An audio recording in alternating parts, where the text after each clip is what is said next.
EU level, there are a lot of developments. You mentioned a lot of challenges. Yes, indeed, the geopolitical and geostrategic landscape is conducting fundamentally to the transformation to the way we understand infrastructure and connectivity and the threats and risks to our, to our territory and populations. Absolutely, what is happening in the Black Sea, because I will approach the Danube in close connection with the Black Sea, because we are talking about deterrence and defense on the eastern flank. So we see this in such a close, interconnectedness. So what is happening with the war led by Russian Federation in Ukraine, with instability in the wider Black Sea, tensions in the Middle East, hybrid threats, cyber attacks, drone incursions, disruptions in supply chains, all these are demonstrating daily that corridors, ports, railways, bridges, energy interconnections, and digital systems are not simply anymore economic instruments. They are strategic determinants in this current security and defense equation. These are strategic assets at the end of the day, ladies and gentlemen. So important for deterrence, defense, crisis response, and operational readiness. By the way, I have seen many colleagues from naval forces here within the forum. Just last week, they conducted an important exercise on Danube, Blue Danube, with Serbia and Hungary. So important to exercise together, not only interoperability, but military mobility also. It's very, very much important. Two other things from my part for this opening.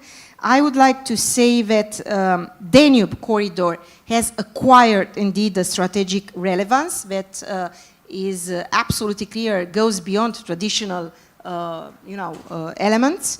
It is increasingly becoming part of Europe's critical security infrastructure, absolutely clear, connecting, as I said, Central Europe to the Black Sea, so important, and contributing to military mobility.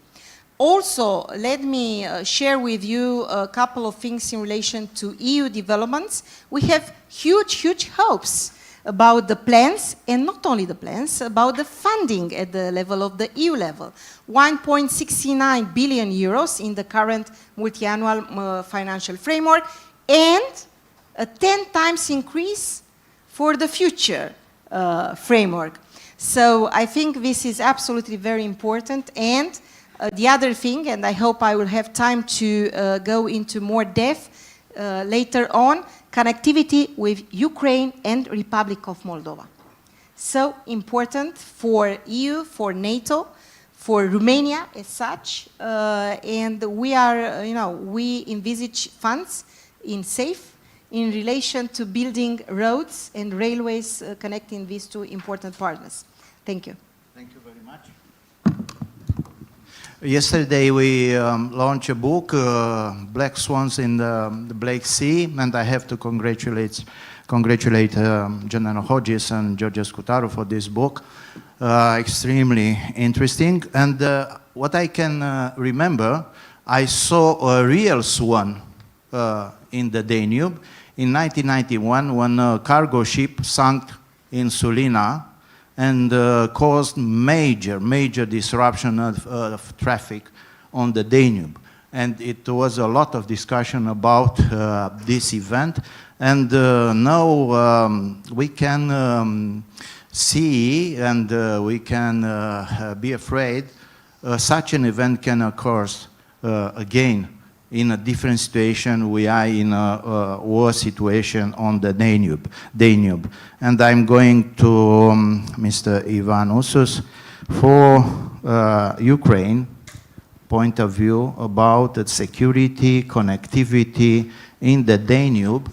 And we all saw the strategic importance of the Danube during the grain crisis when Russia attempt to block international grain commerce with huge consequences. Please.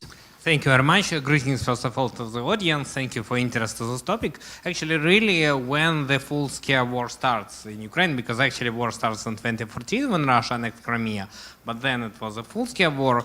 Russian idea, one of the main idea, was to limit Ukrainian capability to export grain and some other products to other countries, first of all, with one purpose: to increase threats to global food security, to create the global hunger at the real means, due to one reason. You know, in the year of 2021, just 1 year before full-scale Russian war against Ukraine, it was a very good article in the Reuters where they write that Russia built so-called wheat diplomacy, making the idea that this dependence on Russian energy sources that the European Union has should be from Russian wheat. Russia is the main wheat exporter. You know, if we a little back return to the history, Soviet Union disappeared mainly due to one moment. Soviet Union received money for energy sources, but purchased wheat from Canada.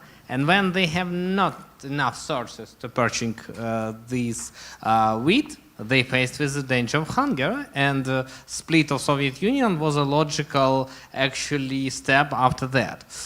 When Putin came to power in 1999, at the end of 1999, he understands that first thing that Russia should do, from the countries that purchase wheat, they should turn into a country that actually produced wheat. And since 2003, Russia from netto importer turned to a net exporter with one purpose: to really make this dependence. When they start the war against Ukraine, they understand that first thing that they should do, and Russian propagandist Margarita Simonyan said the phrase that we should actually create this global hunger, because in that situation, every country will come to Russia and ask for our wheat, ask for our help, and we can say to the whole world what to do. So it was a Russian direct interest.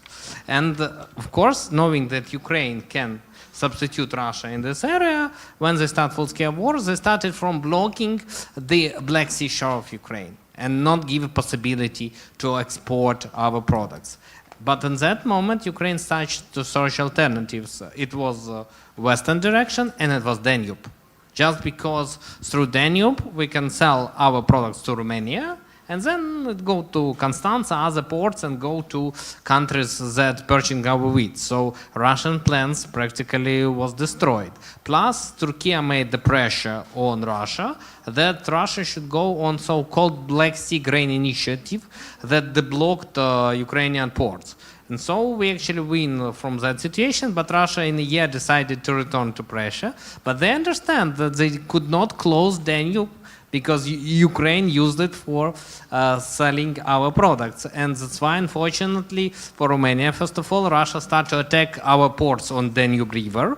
And we know that those drones not only come to Ukraine, they come to Romania territory. And for Russia, it's by purpose, because they understand that they need to stop this way. So now go to my presentation because a little bit prepared. Yes. So that's why, of course, just to understand what Danube means, really it's practically 3,000 kilometers, 10 countries situated near to this river, and it's second river of Europe, so it's very important for whole Europe, this river. And in Ukraine we joke, one of the reasons of Ukrainian Euro integration is the fact that we saw Danube country. That if we have attitude to one of the two main rivers in Europe, probably we should be inside European Union. So nevertheless, as we are talking about pan-European strategic territories that Danube actually is, it's, as I said, European integration, but of course it's some legal framework that based near to Danube, and of course it's corridor of influence, because we understand that a lot of things could be realized through the Danube and opportunity to use this river.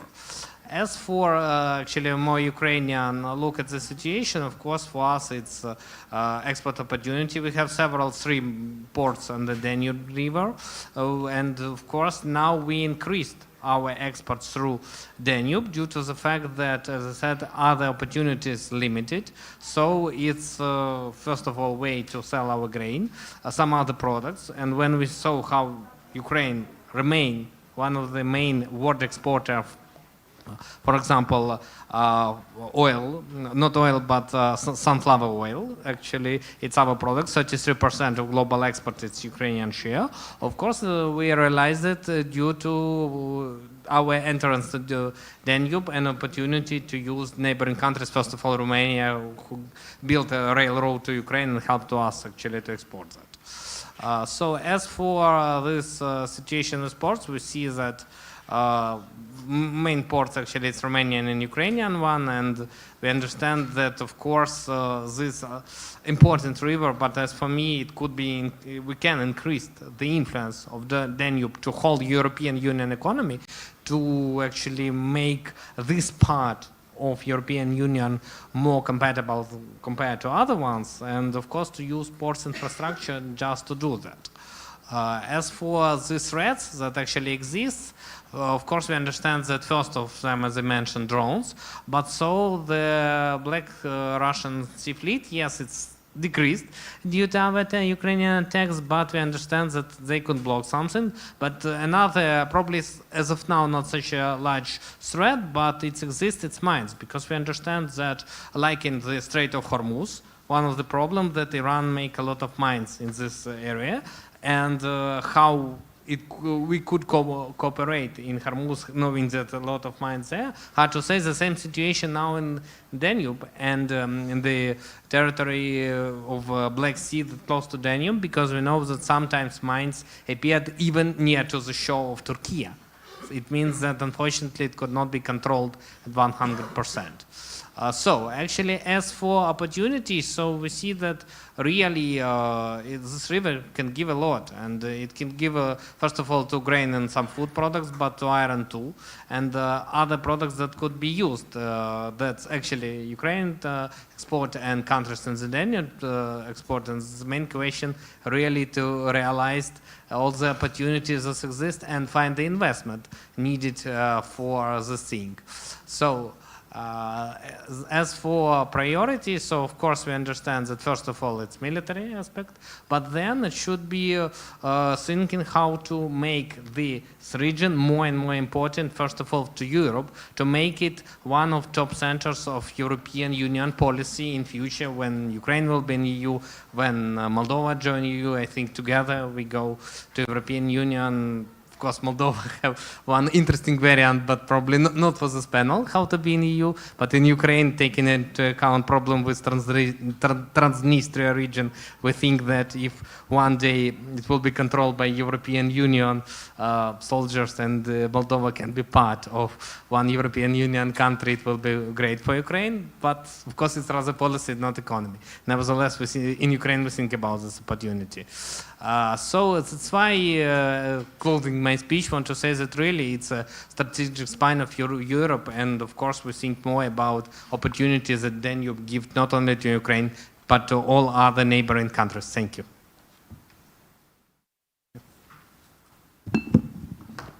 Thank you very much. A lot of strategic issues here. And I'm going to Mr. Vuk VELEBIT, President Pupin Initiative, Serbia. Please, you have the floor. Thank you so much, Mr. Ionica. It's a great honor to be back in Bucharest. Last year I was just a participant. This year I'm a speaker. We are partnering at this panel discussion, and we have developed a great policy proposal with the new strategy center. So I'm wondering whether there is something left for the next year. Please, after this panel discussion, take a look at the policy proposal we have developed with the new strategy center, because the Danube is one of the central pillars of that policy proposal. I'm speaking as the president of the Pupin Initiative. It's a leading Serbian think tank focused on strengthening ties between Serbia and the United States. But we also work on different issues focusing on the connectivity and how Serbia can be better positioned in the Eastern European and Eastern Mediterranean region. And so that is the reason why the Danube is one of the central pillars of our work, because we see Danube as the most important river that goes through Serbia. Its strategic corridor, economic artery, and increasingly relevant security infrastructure route for Europe. Danube was one of the three pillars of this policy that we have developed with the new strategy center. Other tools are energy cooperation and the IMEC initiative, and how Serbia can serve as the link between the Black Sea and specifically between the Trieste port and the port of Constanța. My main message today is simple. Serbia and Romania are uniquely positioned to turn the Danube-Constanța axis into one of the most important connectivity platforms in southeastern Europe. And there are three key reasons for this. The first one is that Danube is already an existing corridor, so we do not need to invent it from scratch. It's part of the EU's TE&T Rhine-Danube corridor, connecting Central Europe and the Black Sea. Other very important thing is that since Russia's full invasion of Ukraine in 2022, we have seen how important Danube corridor was. Specifically, the port of Constanța became essential channel for Ukrainian exports. For Serbia, this has direct importance because in 2024, Serbian river ports handled 17 million tons of cargo, with volumes continuing to grow steadily, and around 30% of Serbian traded goods already passed through Constanța, showing that the Danube corridor is not a theoretical corridor, but an existing strategic economic link that should be further strengthened. In practical terms, Serbian ports can serve as upstream aggregation, storage, and pre-processing nodes, while Constanța serves as the principal maritime export platform. Having said that, we believe that Serbia and Romania need to make this corridor much more efficient, specifically to have more synchronized barge schedules, standardized cargo handling, and interoperable customs procedures, and also digital cargo tracking. Second point is that Danube must be modernized as European infrastructure, so not only as a local or bilateral infrastructure. And today, Danube corridor faces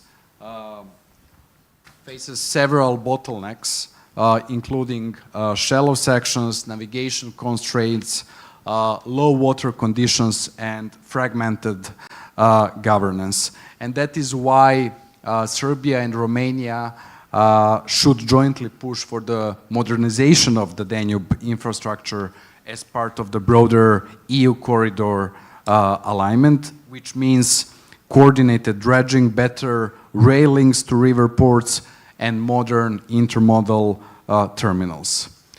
Third, the Danube should be understood as a reconstruction corridor and lifeline for Ukraine, as Ukraine infrastructure reconstruction needs will be enormous.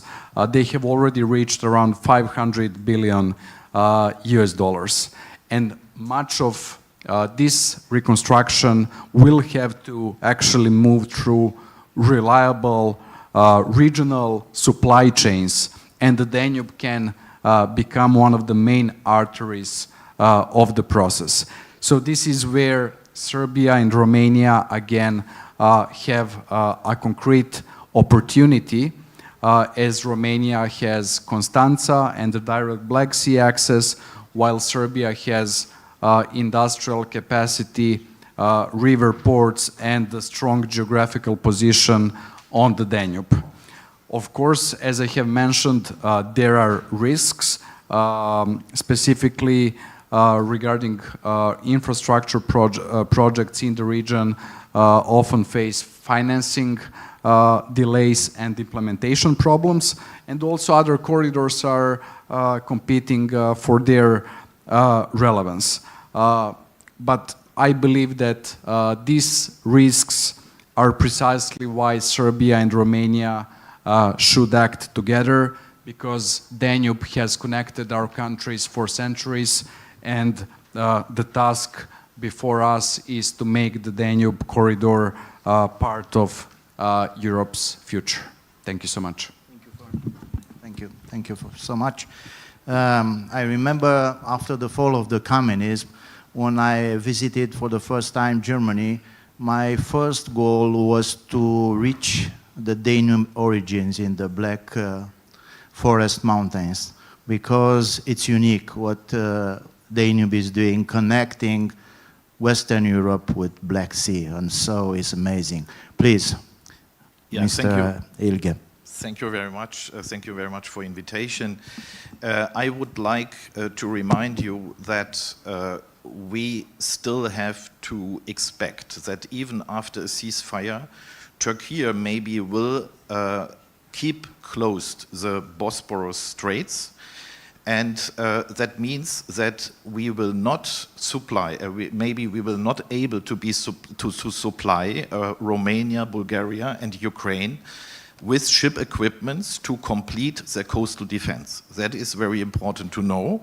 And we also should understand that the closure, of course, is important. It's important that Russia cannot renew its fleet in the Black Sea on the one side, on the one hand, but on the other hand, we see that Russia is heavily decentralizing its fleet strategy, using the underwater deep water system in the European Russia for deployments of so-called little corvettes like Buyan class and Karakurt class, to deploy it to several waters. So the closure of the Bosporus is already not a full guarantee that Russia will not reconstitute its fleet, first.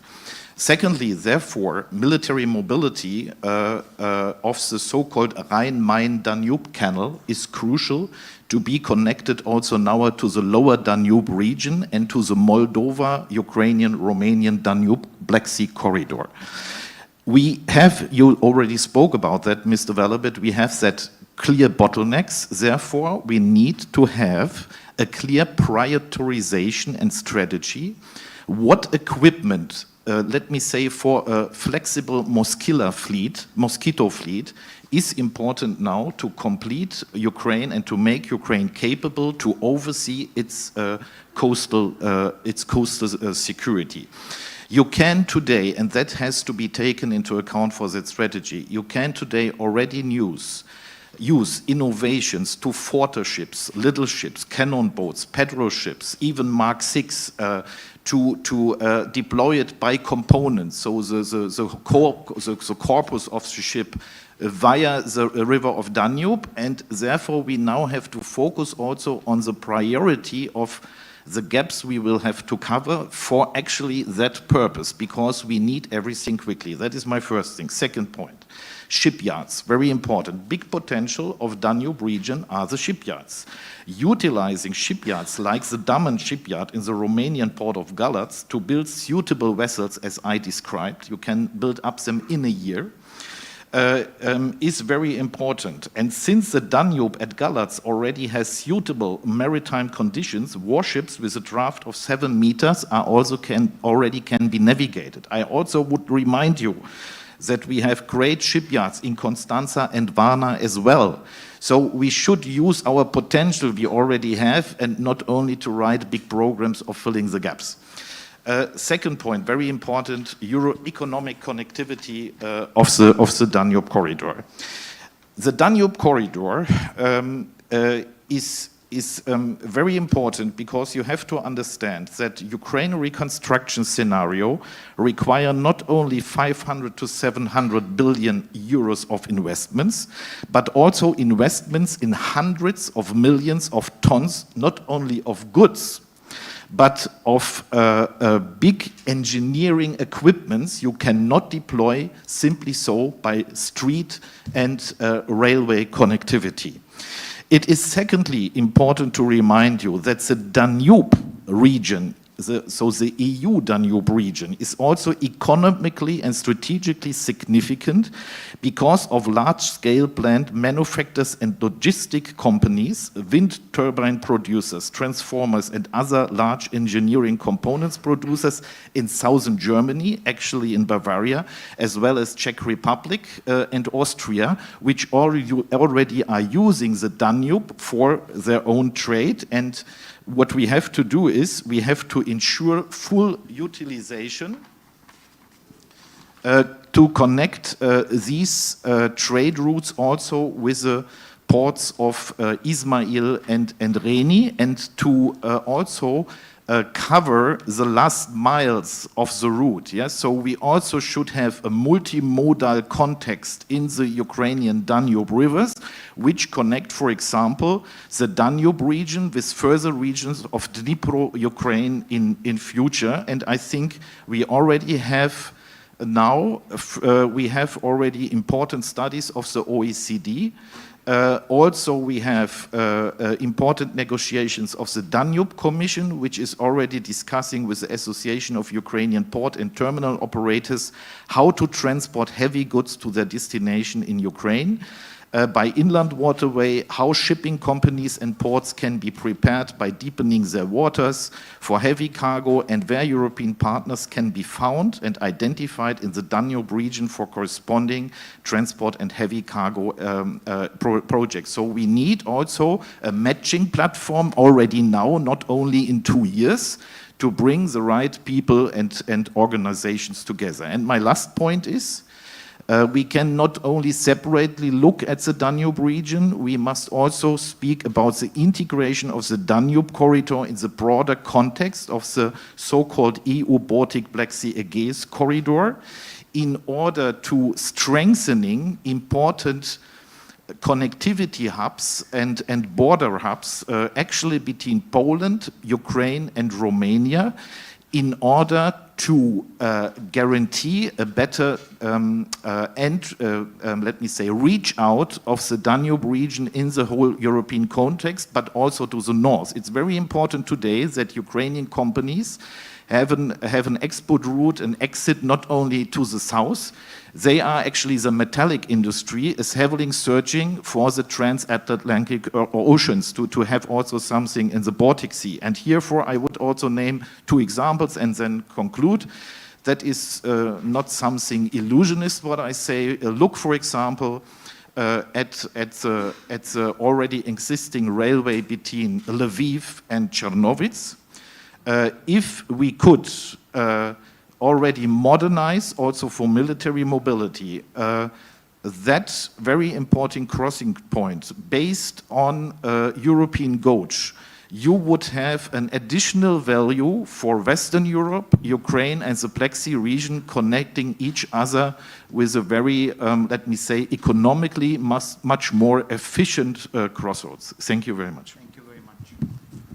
If you have further remarks, please intervene. Also, it's open for question and answer session. If you have any, please raise your hand. Can I just add to your 3 remarks? I was listening the other panelists here with their own vision. One clear conclusion is that Danube is indeed very much strategic. It has to be included in the European context, you know, making the link, the connectivity with the north also. Our president talked this morning about B9 summit to be hosted tomorrow. This is the first time in Romania to host also the Nordic states, adding, you know, to a format which is now B9 plus. We are talking about the Free Seas initiatives and other very important initiatives. What I like to say is, you know, I was just looking to the slides displayed by our Ukrainian friend here, and I was looking to Reni, Ismail and Kilia. You know, the ports very much targeted by the attacks. by massive attacks by Russia, with the consequences also for the allied territory for Romania. So how important is to secure and to stabilize this region.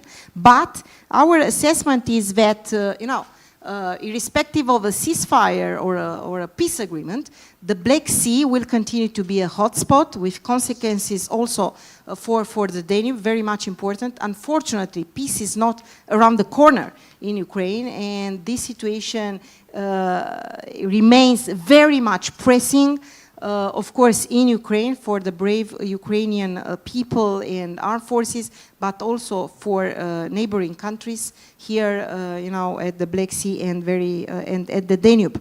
What I like to say is that we have different formats. There is one very much important, European Enhanced Response for Military Mobility, EMERS. We think that Danube should be included in this military mobility system, and we have to look, as a frontline state, Romania is very much interested about reinforcement and rapid deployment of allied forces. We are a NATO country, and we are, conducting a lot of exercises. I had mentioned one with Serbia as partner, but right now we have in Chinku another major exercise, Scorpion Legacy. 1,700 militaries are there, exercising, as I said, military mobility also. And what is very important at the end of the day, that our troops to move. This is very simply put.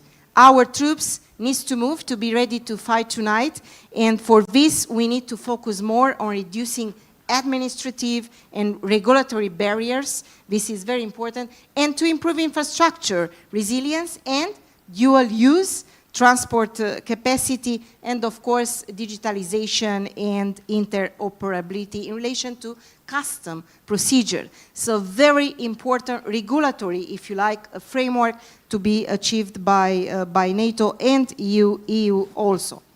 Thank you. Thank you very much. The question is, are we using the full potential of Danube River or not? Generally, you have a question, please. Thank you. Of course, the U.S. Army would love to use the Danube as one of its principal arteries for moving heavy bulk material vehicles on barges, for example. But my concern is over governance of the Danube. Russia is still a member of the Danube River Commission, and Russian language is still one of the official languages. I mean, I looked at a map, and it goes nowhere near Russia. So why is Russia still allowed to be on the commission and have anything to do with the governance? I'm not sure who to ask, but that's my question. Yes, it's a very good question, and I think it's not only a question on Russia, because we have also other riparian states which maybe would also not like to see too much military mobility on their Danube. I would only mention Slovakia, for example, and we have the so-called Danube Convention. You are absolutely right. Riparian states are allowed to ship military vessels, but only with the approval of all riparian states when it comes to the shipments through their sections. That's the first point. Second point is Russia is maybe not the major problem. Russia's membership has been suspended, and I was asking for that in the Commission. And that means that Russia said we can already take decisions without the approval of Russia. But nevertheless, that Russia is somewhere still there, it for me also quite antagonistic, I would say. So, More questions? Yeah. Thank you, Danube, Sofia Security Forum. I don't know, maybe to Simona, but also to Wilfried. Danube River has been used during the Second World War as a transport route for military goods. But after that, it seems that we never came back to this idea. Now it is back on the discussions, but obviously we never put it in real plans. And here probably Ben Hodges can also say why Danube hasn't been I mean, in the plans for military mobility? Is it because of geography, or as you stated, governance, or there are other reasons for that? Because if we label something important for military mobility, it receives money, support, etc., etc., etc. So, Please. Thank you very much, Jordan. Actually, we have been, I remember, in Constanza together, and we touched upon, I remember also the issue in relation to Danube. Actually, what I said is that we are trying very much to link Danube to the EU instruments right now, to the military mobility. Heavy equipment transportation on the Danube is quite contradictory question, because at some point, you know, the heavy technique is used now on the roads and railways for our command and control structures in Romania. And let's not forget that Danube is also very much linked to the Black Sea. I mean, all the equipment should go to the Black Sea in any case. And we have the same convention applying there for these heavy equipments, for ships and for other kind of ships, and it's a matter of capacity at the end of the day, and I think we have to take into consideration also the climate conditions. I was in Bulgaria a couple of times now, very recently, and the level of the river, in summertime. So we have to look to different factors impeding upon transportation of heavy equipments on the river. Very much important. Wilfried. Yeah. So that is actually why, excuse me, Jordan, that I have to show the back to you. That is why we need a clear strategy, not with illusionist big corridors or something like that. We should be very concrete. And it is very important that we make use today of what is possible. For example, I'm absolutely convinced that we need a robust maritime presence in the Black Sea, already now, but actually after the end of the war. I think that Turkey can be one of the leaders in that, but I think Turkey maybe will not do everything, and we need flanking projects to enhance that. And that means, for example, that we also should speak about smart flotillas of unmanned and little boats between Ukraine and Romania, making, for example, and Bulgaria, making, for example, use of the maritime conditions in the Danube Delta. Yes, that is already not the big corridor to the north, but that is something we could do now. We can also hand over ships to Romania to bring them in the sea. So I would remind you that is also a long-standing proposal of think tanks to have a maritime capacity in the Danube Delta. The second point is really that we need very concretely to see what we can ship through the Danube. You have already today Australia, which is building little ships with NSM defense anti-ship missiles, very smart things. They are not very high. So I only want to ask you really to be creative. And again, you are absolutely right. After the Second World War, Danube was the last important operation of the Wehrmacht. I mean, I do not support that, yes, but for objective reasons, when they freed German soldiers on Crimea, they used the Danube River, and yeah, so it functions, and you have, yeah, we have climate, yes, therefore you need, that is what a strategy has to do. You will identify what you can do, and you will identify what you cannot do at the moment. That is the sense of a strategy, and we can do that if we take into account in a roadmap to at what time we need it, and you can plan that. But it will be not everything. We cannot cover everything with that. But Jordan, I'm convinced that we can contribute with components which make us stronger in the Black Sea Danube region. But what is also important is, and when it comes to 3 Seas initiatives, that's also a problem. Partners like Germany or France also need to know what are the concrete demands of the riparian states in the Danube. Yes, it is difficult if you come to German diplomats and you want to have support for some strategy. German diplomats at the moment are very open-minded, but what you need is really a concrete, reliable, and a project which can be realized. And that is what we now have to do. Therefore, I think also for 3C's initiative, it would be very important to have a permanent structure, a secretary, which already can also take and elaborate on proposals from partner states which are strategic and associate partners of the 3C's initiative. Thank you very much.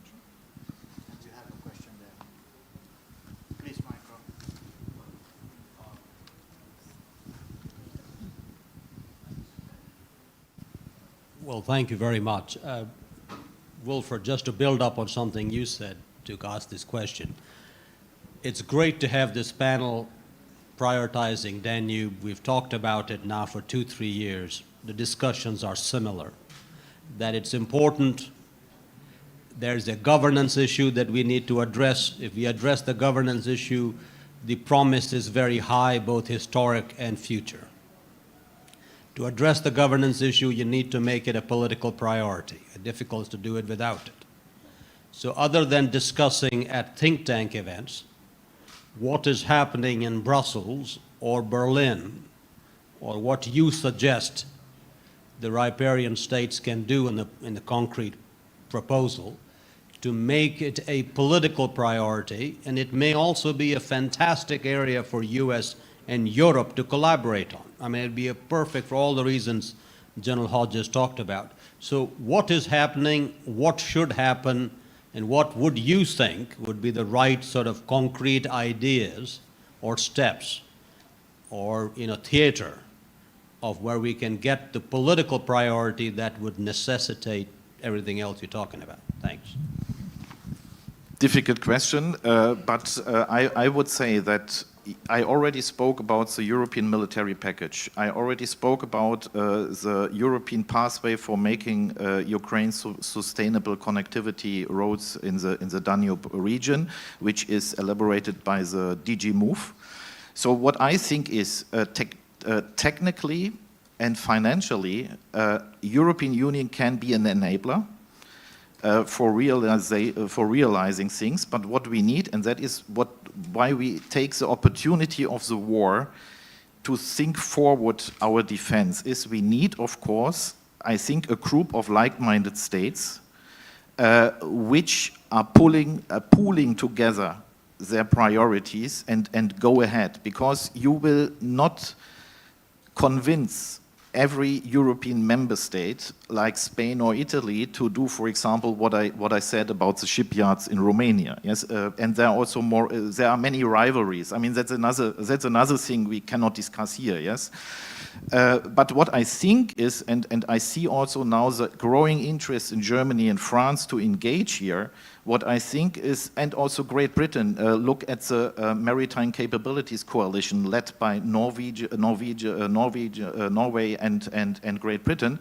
I think we must now come from a coalition of the willing, which is succeeding E3, and which forms a coalition of the determined and already makes that a permanent format which can strengthen and refresh the European pillar, and which also takes into account that we need not only military capabilities, but actually the dual-use context of that all. So that would be for me important. It's not enough to do the things at the moment only with these 3 states. We should include Poland, Romania. We should exclude, actually, I mean, you have these states in the B9. You have them in the B9. Yeah, that's very shortly. Thank you.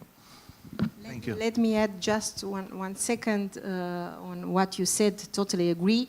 I think political priority derives from economic development and prosperity. And this is very much linked with dual-use projects related to Danube, on infrastructure, bridges, ports, that could be used in a commercial way, economic development, and also for military use. Let's not forget that EU, as a premier, developed a EU strategic approach at the Black Sea. So Romania is very much engaged, like Bulgaria also, in setting up a maritime security hub at the Black Sea. And we see a lot of connections also with Danube security and stability in this endeavor. So I think at the end of the day that Danube corridor indeed occupies a central place, and we need to do more. You are right. We talked, but not only nationally, but in EU and also in NATO about military mobility, linking Danube and Black Sea, linking Central Europe to Southeastern Europe, and so on. Thank you. We have 2 minutes more, so please, one more question.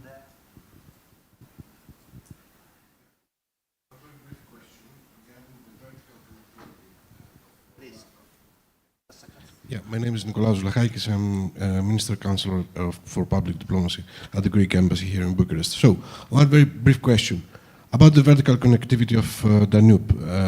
It's not only Bosporus Straits. We have also the Aegean Sea, which is vital for both Serbia and Romania. And we have to think, to reflect about this way of improving the infrastructure, having combined transportation. We have started already doing that with the European EU projects, financed by EU projects, with Bulgaria and Romania, regarding the railway station, or the railway connectivity and the road connectivity. Just as a remark, but also as a question. And a very brief second question regarding the sustainability of the navigation in Danube, as Mrs. COJOCARU mentioned, which is vital. Do we have any concrete idea how much from the European transport can Danube afford, from what percentage of the European transportation can afford? Some years ago it was 3 or 5% of the European transportation. Now I don't have the figure, but we have to reflect on that regarding the climate change and the navigability of Danube. Thank you very much. Is anyone who wants to? I would just like to address the part regarding the rail connectivity. That's very important for Serbia.